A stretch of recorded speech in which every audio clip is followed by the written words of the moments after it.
Imaginez-vous, il y a près de 800 ans, en Afrique de l'Ouest, dans une époque où les plaines et les savanes s'étendaient à perte de vue, baignées par un soleil ardent le jour et éclairées par une constellation infinie d'étoiles la nuit. C'est le XIIIe siècle, un temps où le continent africain est façonné par d'immenses royaumes, des terres de culture prospères et de traditions ancestrales, où chaque clan, chaque tribu est guidé par la sagesse des ancêtres et le respect des esprits de la nature. Au cœur de ce monde, dans une région que nous appelons aujourd'hui le Mali, s'étend le royaume du Manding. Ce royaume est entouré de rivières serpentant à travers les forêts denses et des montagnes escarpées qui se dressent comme des remparts naturels. La vie ici est rythmée par le cycle des saisons et l'influence de la nature omniprésente, qui nourrit et protège le peuple, mais impose aussi ses défis. Dans ce royaume vivent les Malinké, un peuple fort et fier, dont les traditions sont transmises de génération en génération, racontées autour des feux de camp par les griots, ces conteurs et historiens respectés, gardiens de la mémoire et de l'identité de leur peuple. Les Malinké possèdent une culture d'une richesse unique. Ils vénèrent les esprits et honorent leurs ancêtres, croyant en des forces invisibles qui les guident et les protègent. La musique, le chant et la danse sont au cœur de leur quotidien, des expressions qui relient chaque membre de la communauté à la terre et à leurs racines. Dans ce monde vibrant, l'hospitalité et le respect sont les plus hautes valeurs. Chaque visiteur est accueilli avec générosité et chaque membre du clan porte en lui le devoir de préserver l'honneur de sa famille et de son peuple. Le royaume du Manding est cependant en proie à des rivalités et des luttes de pouvoir. Des rois et chefs de guerre ambitionnent de dominer cette vaste terre riche en ressources. C'est dans ce contexte de conflits, d'alliances et de trahisons que commence l'histoire de Soundiata Keita, le futur roi qui marquera à jamais le destin de son peuple.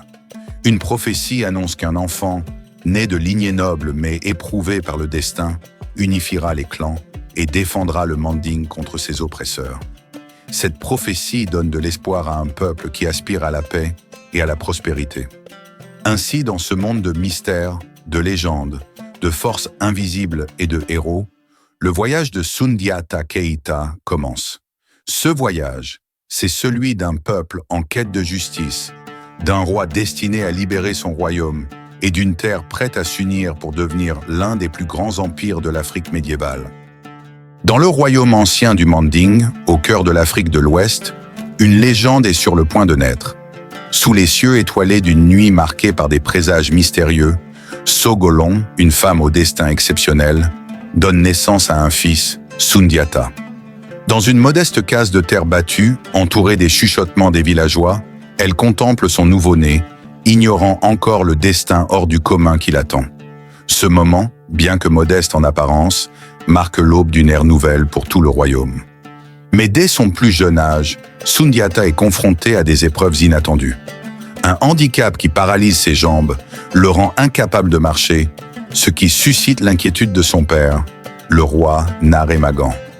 Celui-ci, inquiet pour l'avenir de son royaume, se détourne de l'enfant qu'il espérait être son héritier, nourrissant en lui des doutes profonds. Soundiata grandit avec le poids du rejet, son cœur lourd des attentes non comblées d'un père qui ne croit pas en son potentiel. Dans le village, Soundiata devient la cible des moqueries des autres enfants, qui le voient d'emblée comme un être faible, incapable de marcher ni de courir comme eux. Pourtant, face à ce rejet, sa mère Sogolon demeure son soutien indéfectible. Elle lui enseigne la patience, la sagesse et l'art de la résilience. Dans leurs moments d'intimité, elle lui rappelle que la force d'un homme ne réside pas dans ses jambes, mais dans son esprit et dans son cœur.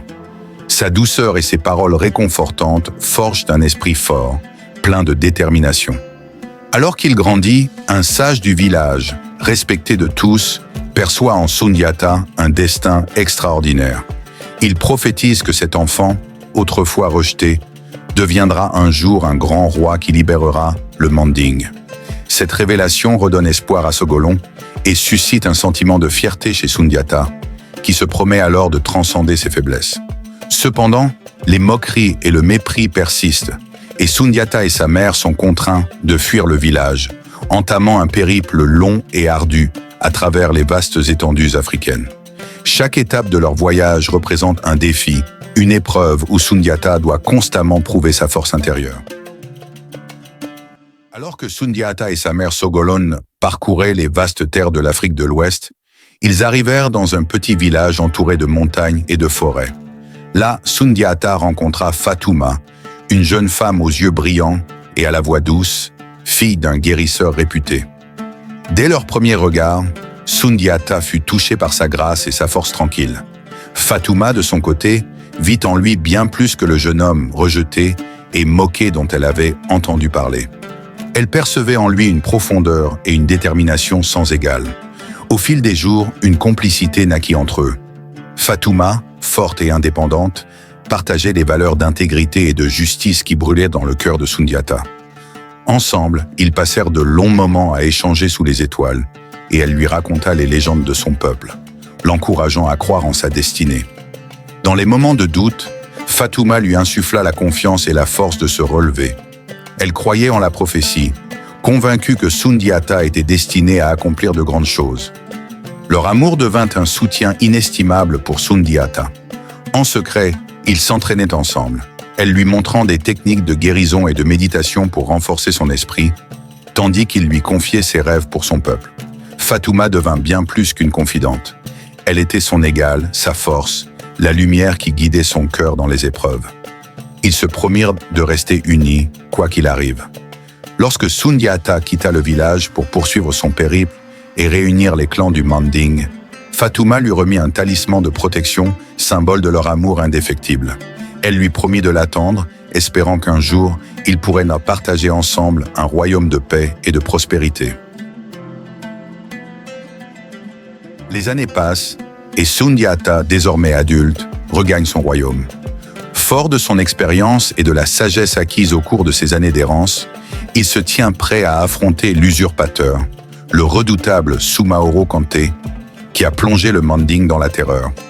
Leur première rencontre, remplie de tensions, marque le début d'une rivalité féroce, dans laquelle Sundiata doit faire preuve de ruse et de courage pour déjouer les forces maléfiques de Soumaoro. La bataille décisive de Kirina éclate, un affrontement épique où les deux forces s'affrontent pour le destin du royaume. Le bruit des tambours et le choc des armes résonnent à travers la plaine tandis que Sundiata, guidé par la force et la foi en son peuple, mène ses guerriers à la victoire.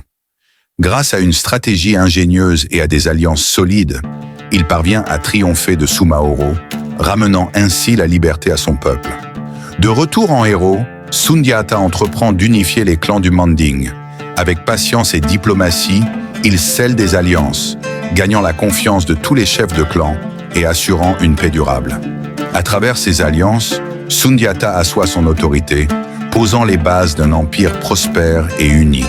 Sundiata, animé par le désir de justice, impose des lois pour maintenir l'ordre et protéger les plus vulnérables. Il gouverne avec sagesse, veillant à ce que chaque décision serve le bien de tous. Sous son règne, les routes commerciales du Mali s'étendent, reliant l'empire aux royaumes voisins et faisant prospérer les échanges. Le Mali devient non seulement une puissance économique, mais également un centre culturel où les arts, la musique et le savoir prospèrent, attirant les érudits de tout le continent. Malgré cette ère de paix et de prospérité, des tensions surgissent çà et là entre certains clans. Sundiata, fidèle à sa vision d'unité, résout chaque conflit par la diplomatie, renforçant encore davantage l'harmonie au sein de son royaume. Les années passent et Sundiata, conscient de l'importance de l'héritage qu'il laissera, prépare ses enfants à gouverner. Il leur transmet les valeurs de courage, de justice et d'empathie, leur enseignant l'art de diriger un peuple avec sagesse. Dans ces derniers jours, alors que le soleil se couche sur l'horizon du Manding, Sundiata contemple avec fierté son royaume et l'avenir de son peuple. Le jeune enfant moqué et rejeté est devenu un roi respecté, unificateur et défenseur de son peuple. Son héritage, riche et puissant, continuera d'inspirer les générations à venir.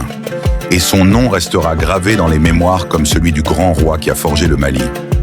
Cette vidéo d'une grande profondeur dresse le portrait d'un héros intemporel dont les valeurs et les réalisations continuent de rayonner.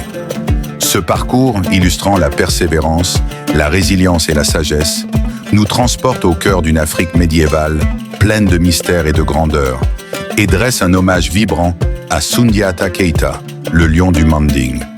Merci d'avoir suivi cette épopée fascinante de Soundiata Keita, le lion du Manding, un héros dont le nom résonne encore dans l'histoire du Mali. Si ce voyage au cœur du royaume de Manding vous a inspiré, n'oubliez pas de vous abonner et de liker pour découvrir encore plus d'histoires captivantes sur notre héritage et les grands personnages qui ont forgé notre monde. Kiane Chamishomam, Kakashom, Totenanam, Kenenam, San.